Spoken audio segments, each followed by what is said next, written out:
So, good day, sir. My name is Victor Viagana, and I will going to discuss the Philippine Labor Code and also selecting provision. So, first, we identify first the Philippine Labor Code. So, Philippine Labor Code, the Labor Code of the Philippines, Presidential Decree Number 442, is amended, serve as a foundation of all employment-related laws in the country. So, it was established to ensure fairness, protection, the rights of workers, and promote harmonious relationship between employees and employee. This law set the standard of employment practices such as hiring, working hours, wage, rest day, and benefits. It's also defined the right and responsibilities of both employee and worker to prevent abuse and fairness treatment. So the next one is selecting provision. So number one is employment standard. Hours of work are normally hours shall not exceed 8 hours or 8 hours a day.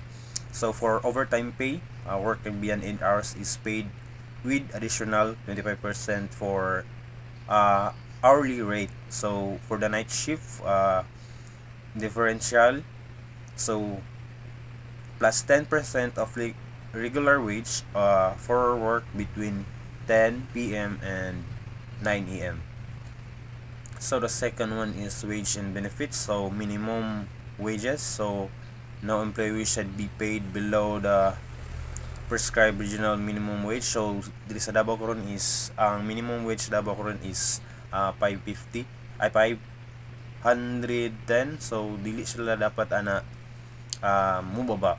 So napo diri sa benefits nila is the 13-month pay. Rank and file employee must receive 13-month pay not later than December 24. So the last is service incentive leave. Employee with at least 1 year of service are entitled to 5 days leave and with pay annually. So the third one is security of tenure.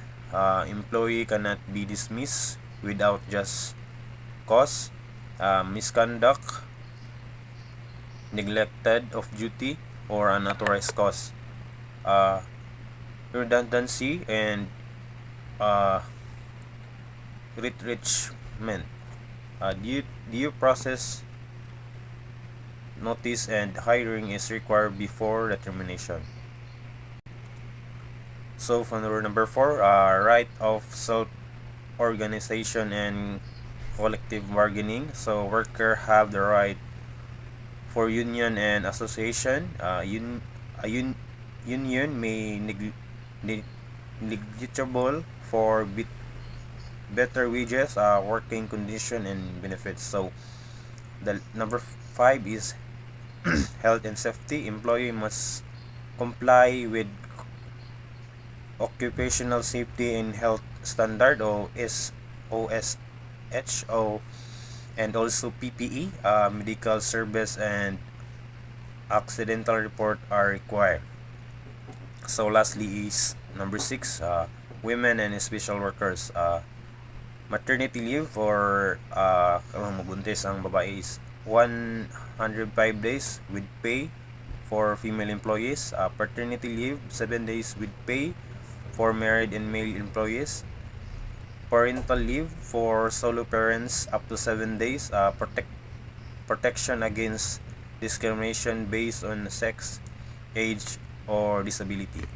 So the next topics I'm going to discuss is the Department of Labor and Employment, or DOLE. So the Department of Labor and Employment, or DOLE, is the government agency in the Philippines responsible for promoting gainful employment, protection workers' rights, and maintaining industrial peace. So kini si DOLE is kari ang nag-serve na nag-regulate of how to treat workers, right? Mao po ni siya ang ug mag-file po mo case diri po mo sa DOLE sa sila pod ang gabuhat on sa rules and regulation. So mandate function of DOLE. So formulation of labor-owned policies. So draft and enforce law, policy, and programs of labor employment.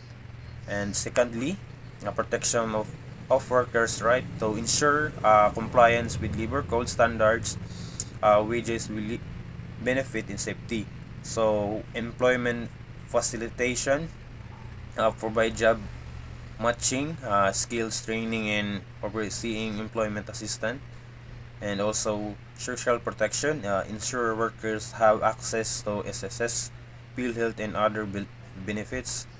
And promotion of industrial peace, handle mediation or arbitration and dispute settlement between employers and workers. So kay agency under the DOLE, so naadri si POEA or the Philippine Overseeing Employment Administration, regulates deployment of Filipino workers abroad. So mo ni siyang gatabang sa mga OFW to ensure their safety. So naapod diri si OWWA, so Overseas Worker Welfare Administration, to provide support to OFW and their families. And also napod diri si TESDA or Technical and Educational Skills Development Authority o Skills Training and Certificate. And also napod si NCMB or si National Conciliation and Mediation Board o Handlers of Labor Dispute. And also NLRC or National Labor Relation Commission, settle labor causes and conflict. So I'm going to discuss on how to file a complaint with DOLE. So si DOLE is Department of Labor and Employment. So kung example ani is for non-remittance of mandatory contribution like SSS, PhilHealth, and Pag-ibig. So the first one you need to do is gather proof. Before filing a complaint, the employee must collect evidence showing that the contribution were deducted but not remitted. So for example is example of acceptable proof include payslip showing SSS, PhilHealth, or Pag-ibig deduction, employment contract or a company ID, provide the employee's affiliation with the company. So documents like screenshots or statement that indicate deduction were made but not said to be appropriate agency. So the next one is visit the nearest DOLE office. So go to the nearest DOLE regional or field office that has jurisdiction over the area where the employee works or where the company operates. So at the office, staff can provide guidelines on how to properly fill out forms and explain the process. The goal is to ensure that the company is filled in the correct location for faster action. So number 3 is filing a complaint through SENA. Once at DOLE, the employee will fill out a request for assistant or RFA form under the single entry approach or SENA program. SENA is a free and simple mediation process by DOLE designed to settle a labor dispute quickly and also avoid legal proceeding. Usually resolved within 30 days. The complaint officially begins once the RFA form is submitted. So after you submit, attend the SENA conference. So after complaint is filled, DOLE will schedule a conference or mediation meeting between the employee and employee and employers. Both parties must attend to discuss the issue. A Dolly mediator facilitate the discussion to help both sides reach an agreement. If an agreement is reached, the case can be closed without needing further legal action. So the fifth, referral to proper agency if needed.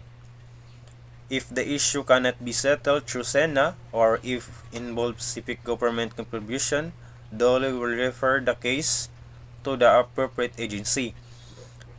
So SSS Social Security System for unremitted SSS contribution.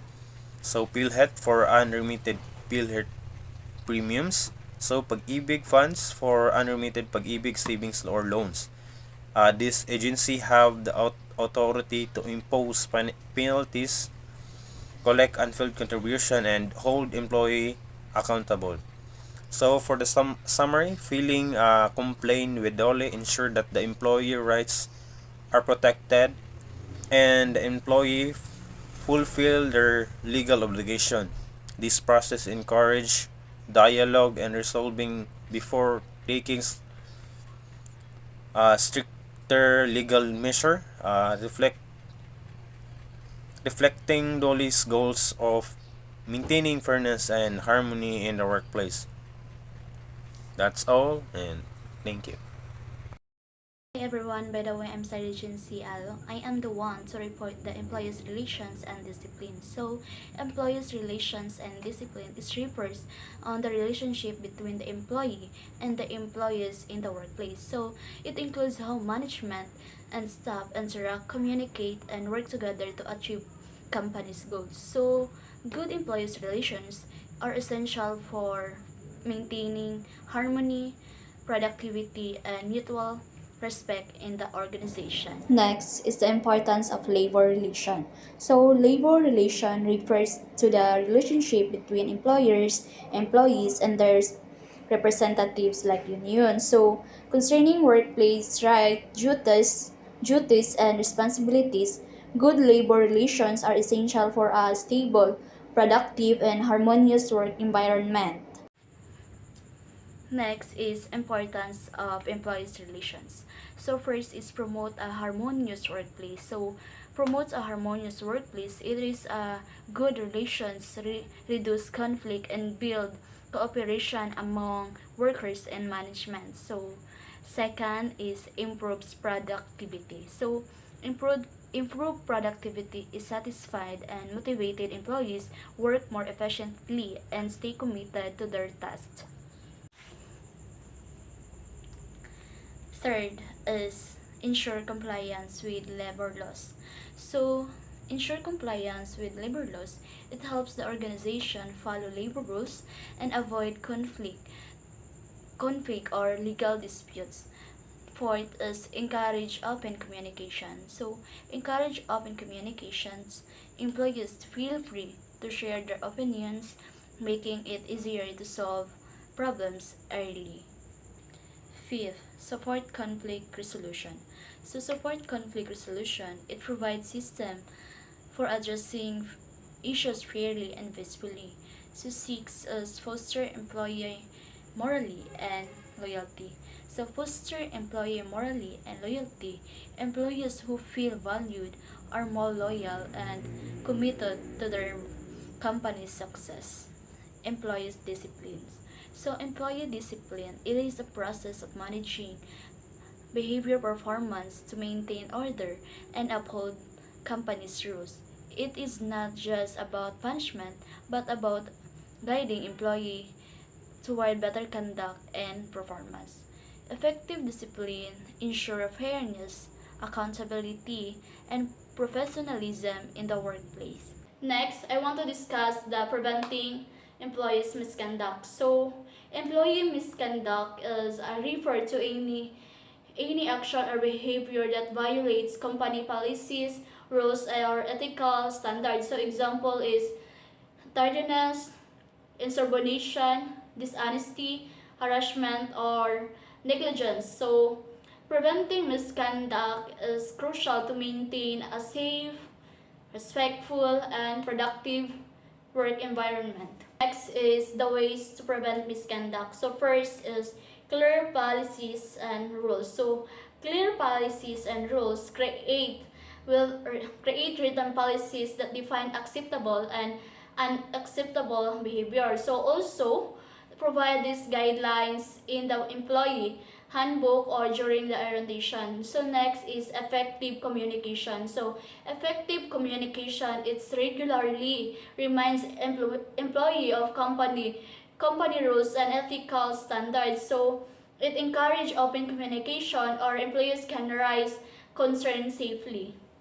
Training and education. So training and education is conduct seminars on workplace ethics, anti-harassment, and companies' policies. Also, train supervisors to identify and adjust early sign of misconduct. So, fourth is monitoring and supervision. So, monitoring and supervision is observe employees' behavior and provide feedback promptly. So also address small issues early before they become major problems. Fifth is positive work environment. So positive work environment is promote respect, fairness, and teamwork. Also recognize and reward good behavior to encourage others. So next is number 6, early intervention. So early intervention is address minor violation immediately to prevent escalation. So also offer coaching or counseling instead of immediate punishment when possible. 7 is employee engagement and support. So employee engagement and support is provides program such as counseling, mentorship, or grievance systems, and also engage employees are more motivated and less likely to commit misconduct. So my topic that assigned to me is the categories of difficult problems employees. So the first one is the latecomers. It frequently arrives late or it causing the workflow disruption or the late malate siya o abot ng makainterrupt siya sa work. The second one is the procrastinator. It delays tasks, miss deadlines, or avoid responsibility. The third one is the complainer. It constantly criticizes management, policies, and co-workers. The fourth one is the know-it-all employees. It refuses feedbacks, it disregards instructions, and undermines authority. And the fifth one is the negative attitude employee. It spreads negatively in work and lowers in morale. The sixth one is the rule breaker or kasaway. It ignores the company rules and safety protocols and policies. Next one is the gossiper or ang chismosa. It spreads rumors or fake rumors that creating tension and conflict to the other employees. The next one is the insubordinate employee. It directly refuses work or task or challenge the authority. The next one is the unmotivated employee. So it shows little effort, low productivity, and lack of initiatives. So last one is the aggressive employee. This one is use hostile language, bullying, or even physical intimidation. So the next topic is a discipline or infraction cases. Dili mo ma-imuan o unsa step by step buhaton sa HR o ikaw naka-violate sa ilang rules or policies. So, the first one is the minor infraction. It involves verbal and written. So, kung violate or minor na siya sala, wala ka verbal and sulat na nilatawag na mo sa work na IR or incident report. The second one is the major infraction. It involves wala na verbal, written na direction, and suspension, Then, kung grabe din ay imong violation, it cause a dismissal. So, I think, ato siya is mas oyahan pa or agian ang due process.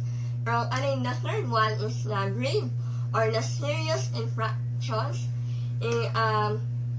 Siya is from grabe din ay imong minor na sala. Then, from to the highest level na siya ay minute siya na as suspension, then dismissal.